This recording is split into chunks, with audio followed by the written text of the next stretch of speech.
Félicitations au Real Madrid pour son titre de champion d'Espagne. À mon humble avis, c'est largement mérité. Je pense que cette équipe-là a réussi à nous surprendre au courant de la saison. Je vous rappelle que la saison passée, le Barça avait été champion en ayant en plus de cela la meilleure défense du championnat. Un Barça très très solide qui réussissait à s'en sortir, qui avait réussi à reprendre la couronne d'Espagne. Mais malheureusement, le Barça cette année, ils l'ont perdu. Ils sont tombés face à un Real qui, en début de saison, ils ont perdu Thibaut Courtois, ils ont perdu Militao, Karim Benzema est parti. On s'est posé des questions à savoir est-ce qu'ils sont capables de tenir toute une saison sans numéro 9. Les voilà en demi-finale, retour de Ligue des Champions dans quelques jours face au Bayern, mais au-delà de cela, les voilà champions d'Espagne. Donc du coup, numéro 9 ou pas, ils ont réussi à tenir la baraque. Rosselló est arrivé, il a amené ce qu'il pouvait amener. Bellingham est arrivé, ça a été un top recrutement et franchement, 19 buts cette saison pour le moment en Liga, il a été exceptionnel. Défensivement parlant, malgré les pertes qu'ils ont eues, il y en a beaucoup qui ont réussi à faire une très belle saison. Aurélien Tchouaméni,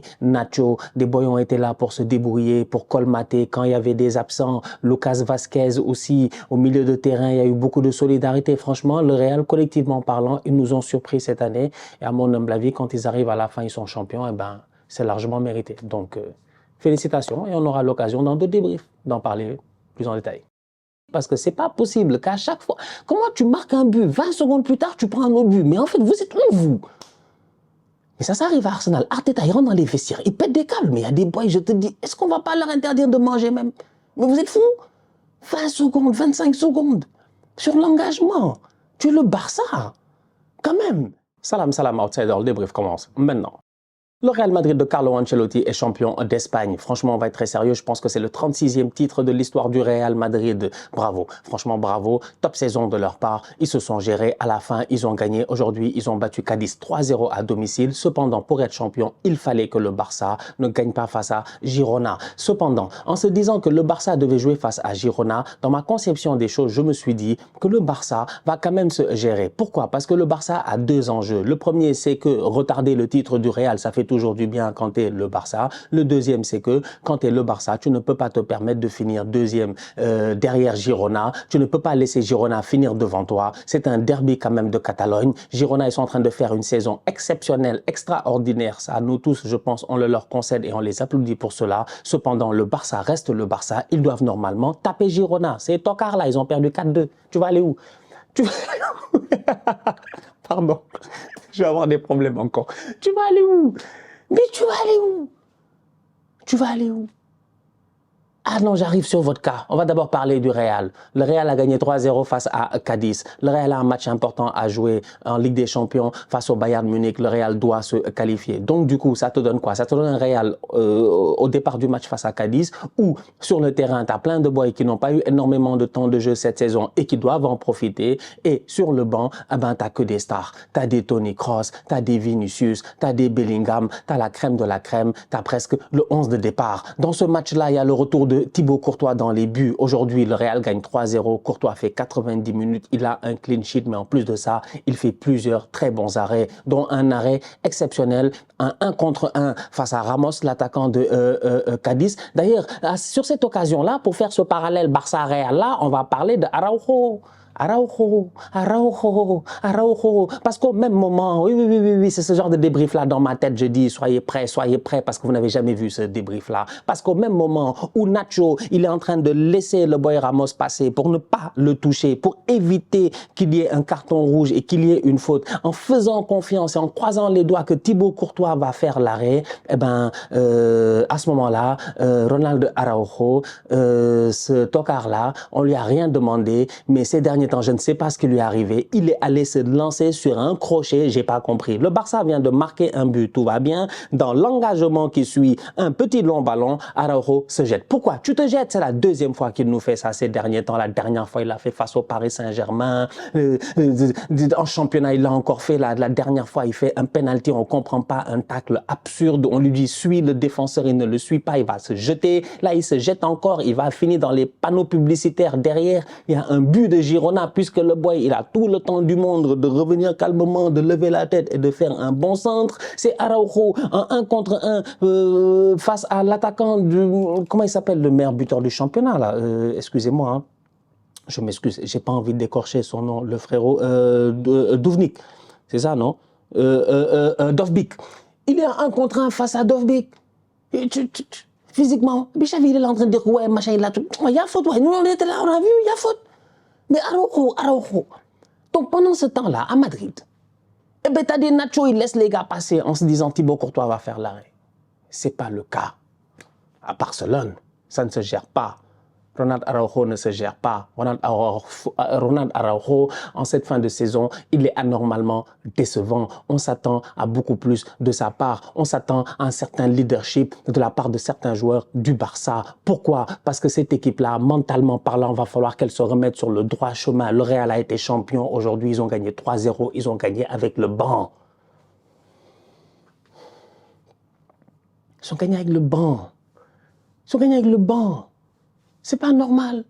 Arda Güler fait un bon match.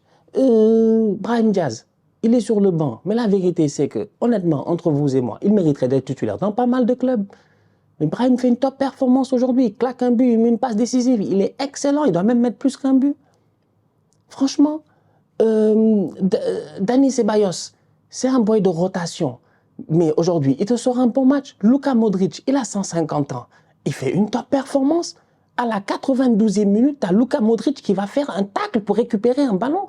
Le Real mène, si je ne m'abuse, à ce moment-là, 2-0. Tout le monde veut que Joselu marque. Ils font tout presque pour que Joselu marque. Joselu touche le poteau, il n'a pas de baraka et tout. Mais le Real va chercher ce troisième but. C'est Modric qui va faire un tacle exceptionnel à l'entrée de la surface pour récupérer le ballon. C'est Nacho qui va faire un tacle devant sa défense pour récupérer le ballon. C'est sur une contre-attaque, c'est Nacho qui se projette pour aller en avant et faire une passe à Joselu pour qu'il claque un but. Mais cette envie-là, cette détermination-là, ce mental-là, mais de temps en temps, au Barça, tu as l'impression qu'il n'y en a que quelques-uns qui l'ont et que ceux qui l'ont, ils viennent d'arriver au Gundogan. Parce que lui, il vient d'un club où, mentalement parlant, les gars, ils ont l'habitude de gagner ces derniers temps, donc ils savent marcher sur leur adversaire. Je ne comprends pas. Et quand lui, il parle de Araujo, là, maintenant, on ne doit plus parler et tout. Mais il a raison, la culture de la gagne, les mecs, ils ne l'ont pas. Ils l'ont pas. Ils l'ont pas. Franchement, je suis désolé, ils l'ont pas. Ce groupe-là n'a pas la culture de la gagne comme il se faut, en fait. Et c'est dommage parce que le coach, il a gagné. Et le coach, aujourd'hui, il est incapable d'insuffler ça à son équipe. Oui, je reste. OK, je pars. Ça va mieux. Je reste. Ça va plus. En fait, on ne sait plus. On a froid, on a chaud. On a besoin de connaître notre température. C'est quoi la température du Barça? Ils ont froid, ils ont chaud. Qu'est-ce qui va se passer? Et Xavi, il est là aujourd'hui, tu comprends pas. Franchement, il y a quelques semaines, tout allait bien quand il a dit qu'il allait partir. Maintenant qu'il a dit qu'il va rester, on dirait que tous les vieux démons sont revenus. Ils sont redevenus... Mais où est l'envie? Perdre 4-2 aujourd'hui face à Girona, en deuxième mi-temps, t'as pas d'envie, t'as pas de... Je sais pas, il y a quelque chose qui manque. Il y a des questions à se poser. C'est pour ça que je dis qu'aujourd'hui, je fais ce parallèle-là en me disant que pour moi, à la fin, là, au jour où le Real est champion, en mettant sur le terrain des boys du banc qui viennent face à Cadiz, qui doit aller chercher des points en plus, mais qui viennent face à Cadiz et qui te font un bon match, eh ben moi, ce jour-là, je regarde le Barça qui joue face à Girona, qui a un derby, un match avec enjeu et tout, qui met un bon 11 de départ et qui n'est pas capable de se gérer, eh ben je trouve ça dommage parce que au niveau du Barça, il y a du talent. Firmin Lopez fait un bon match, il peut marquer des buts et tout, mais tu peux pas le blâmer lui parce que Firmin a fait son match. Gundogan s'est créé beaucoup d'occasions, des frappes, des têtes et tout, il a été pertinent aujourd'hui. Lamine Yamal a été excellent. Christensen a marqué un très très beau but et tout. Comment il s'appelle encore? Qui j'oublie? Robert Lewandowski, il a fait son match comme on lui a demandé de faire son match. C'est-à-dire que tu regardes les boys individuellement, tu as envie de dire ça va, mais collectivement, il y a quelque chose qui fait que la mayonnaise ne réussit pas à prendre. Au Barça, les œufs, ils sont bons. Le beurre, l'huile, c'est tout ce que tu veux, c'est bon. Mais quand tu fais le pain, il est rassis. Il y a un problème, c'est que c'est le problème, ça doit être sûrement le boulanger. Et moi, je voulais que le boulanger, il reste. Je voulais que Xavi, il reste. Parce que je me disais que Xavi est capable de prendre cette jeune équipe-là, cette jeunesse de demain-là, et d'en faire quelque chose. Mais aujourd'hui, moi, je doute du mental de Xavi parce que je ne comprends pas s'il y a une cohérence ou s'il y a quelque chose qui fait que ça peut cliquer. Comment est-ce que ça fait que depuis qu'il a dit qu'il reste, rien ne va? Il fallait se taire. Il fallait attendre la fin de la saison. Depuis qu'il a dit qu'il reste, plus rien ne va. L'équipe ne performe pas. Les boys ne sont pas à la hauteur de là où on les attend. Et des boys qui sont under the level quand même, franchement. Pas normal, alors que la fin de saison qu'il fait là, c'est pas juste. Jules Koundé, il est au top, mais les autres, après, ils se gèrent pas. C'est décourageant. Franchement, décourageant. Puis t'as le compte du Barça. sur les réseaux. Ça, je sais pas c'est qui le community manager. Ça n'a absolument rien à voir. Mais de temps en temps, ça te pose certaines questions, en fait. Sergi Roberto, il fait une frappe, on l'a tous vu. Elle va à côté, les gars sont comme, waouh! Mais il y a quoi d'extraordinaire dans cette frappe-là? Pourquoi est-ce qu'un community manager va couper la séquence, la mettre en ligne pour nous mettre des émoticônes du genre comme, waouh, on a été surpris, le ballon a failli rentrer. Mais on s'en fout. Franchement, on s'en fout. On s'en fout. Ce qu'on veut voir, c'est une nervosité qui soit positive. Le coach de Girona, aujourd'hui, si tu regardes bien sur le banc, il y a beaucoup de nervosité de sa part. Énormément de nervosité. Moi, c'est ce que j'ai remarqué aujourd'hui, tu vois, de sa part. Il avait, plusieurs fois, tu le vois, il est chaud. À un moment donné, il a crié sur un boy là. Il a crié sur un joueur et tout en disant mais va au pressing. Le boy lui dit je ne peux pas aller au pressing parce que j'ai Sergi Roberto derrière moi. Si je vais au pressing et que je laisse Sergi Roberto derrière moi et que les boys font une passe, on est mort. Sergi a de l'espace. Donc c'est pour cela que je reste en rétention. Le coach, je suis sûr que quand le boy lui a répondu, parce que le boy sur l'angle de caméra, on a vu qu'il lui a répondu. Quiconque a vu le match, il a vu cette occasion là. Il lui a répondu. Le coach dans sa tête, il a dû se dire ouais le boy il a pas tort. Mais ça, c'est une genre d'énergie que tu ramènes en disant à tes gars allez-y, allez-y un tout petit peu. Xavi, tu as l'impression que c'est pas une énergie positive en fait. C'est pas une agressivité positive. C'est plutôt une frustration personnelle que j'ai l'impression qu'il n'arrive pas à gérer et derrière, ça a un impact négatif sur son équipe parce que c'est pas possible qu'à chaque fois, comment tu marques un but, 20 secondes plus tard, tu prends un autre but. Mais en fait, vous êtes où vous? Mais ça arrive à Arsenal. Arteta, il rentre dans les vestiaires, il pète des câbles. Mais il y a des boys, je te dis, est-ce qu'on va pas leur interdire de manger même? Mais vous êtes fous? 20 secondes, 25 secondes sur l'engagement. Tu es le Barça. Quand même. Plusieurs fois cette saison, c'est même pas la première fois. C'est pas genre c'est arrivé une fois cette saison, on dit ah c'est arrivé une fois et puis bon c'est des choses qui arrivent. Non, c'est trop souvent c'est arrivé ces derniers temps. Manque de concentration, de focus. Oh là là.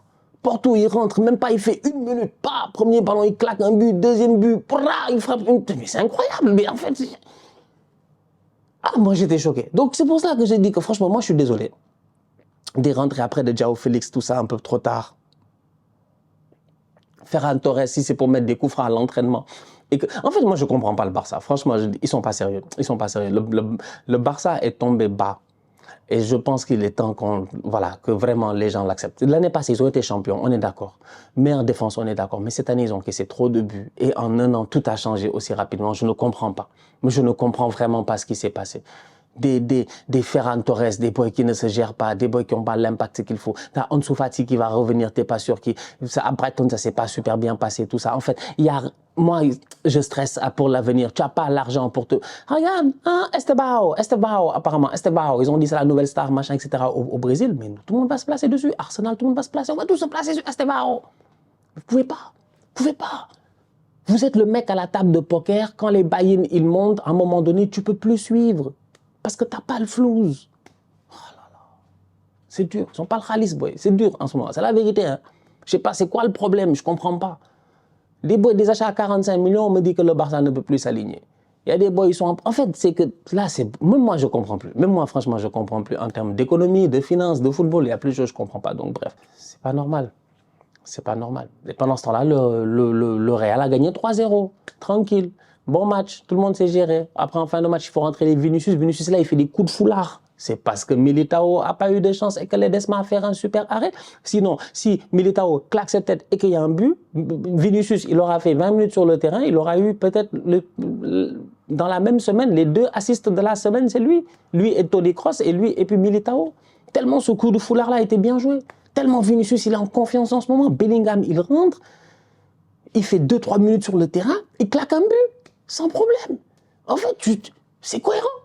Le Real vient aujourd'hui face à Cadiz, le mec fait tourner, mais au moins, il y a une cohérence. 4-2-3-1, double pivot Ceballos et puis Camavinga. Ils ont laissé beaucoup d'espace, c'est vrai. De temps en temps, les boys de Cadiz, ils en ont profité. Ils auraient même pu en profiter. Il y a eu des espaces laissés par Camavinga et puis Ceballos. Il y a eu un Eder Militao, tu sens qu'il est de retour de temps en temps sur certains ballons, même s'il a failli marquer, il a mis une grosse frappe, tout ça, sur certains ballons défensifs, sur les chocs et tout. Il n'ose peut-être pas y aller à 100% parce qu'il revient de blessure. C'est normal. Tu peux encore avoir peur. Tout ça, c'est normal.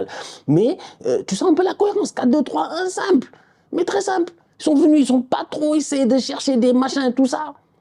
Ceballos un peu plus en rétention, Camavinga qui fait le box-to-box, Luka Modric qui tourne autour des boys, les enfants sur les ailiers, et puis le Joselu en attaque. C'est-à-dire qu'à un moment donné, le football, je suis désolé, c'est pas très compliqué en fait. C'est-à-dire qu'il y a aussi une volonté personnelle et une cohérence collective. Aujourd'hui, au Barça, je ne comprends pas. Ça, je dis que d'un autre côté, tu regardes le Real et tu te dis, waouh. Je ne m'attendais pas à ça. Que le Real soit champion, bravo. Qu'il gagne aujourd'hui face à Cadiz, c'est excellent. Franchement, il le mérite. Bellingham, il fait une saison exceptionnelle pour sa première année et tout. Donc ça, sur ce point-là, il n'y a rien à dire. Mais mon problème, il est simple, c'est quand je regarde, je me dis, je regarde le Real, je regarde le Barça en cette fin de saison et je m'inquiète pour le futur du Barça. Voilà, c'est tout en fait. C'est que je ne sais plus quoi penser avec Xavi. Je ne sais pas ce qui va se passer. Vraiment, même moi, je suis perdu. Je suis perdu. Moi-même, j'ai changé d'avis plusieurs fois durant la saison. Je suis perdu. Donc, courage aux couleurs. On va être là, nous, on va regarder. On va voir ce que ça va donner. Et d'un autre côté, on va voir le Real, ce qu'ils vont faire cette semaine en Ligue des Champions. Face au Bayern, ça promet. Ça promet. De retour à Santiago Bernabéu. Thibaut Courtois, d'ailleurs j'aimerais en parler et finir avec lui. Bravo, bravo. De retour des ligaments croisés, il sort une très belle performance aujourd'hui. Solide dans ses buts, de très beaux arrêts. Quand il fallait se détendre, on a eu l'occasion de revoir un tout petit peu le 2 mètres de détente de Thibaut Courtois. Quand il fallait être présent et tout, faire le grand, fermer l'angle. Aujourd'hui, on l'a vu face à l'attaquant de Cadiz. Parce que le boy, je pense qu'il pousse le ballon une fois de trop. S'il pousse une fois de moins, il peut marquer le but. Face à Courtois, là, il faut frapper des fois un peu plus tôt, quoi. Mais il a poussé trop. Courtois est venu, l'angle était fermé. Courtois a été très bon aujourd'hui. Il a eu les acclamations de Bernabéu, tout comme Brahim Diaz, tout ça. Mais je pense que ça va faire du bien. Maintenant, c'est que Lunin, il a fait une grosse saison. Donc, je suis désolé pour Courtois. Mais je pense que Lunin doit finir sa saison, non, n'est-ce pas? Vous me direz en commentaire. Je pense qu'il doit finir sa saison. Lunin doit jouer la Ligue des Champions, la finale, s'il se qualifie, tout ce qui s'ensuit, etc. Donc, mais bravo à Thibaut. Bravo à Thibaut pour être revenu parce que mentalement, fallait le faire, tout comme Militao.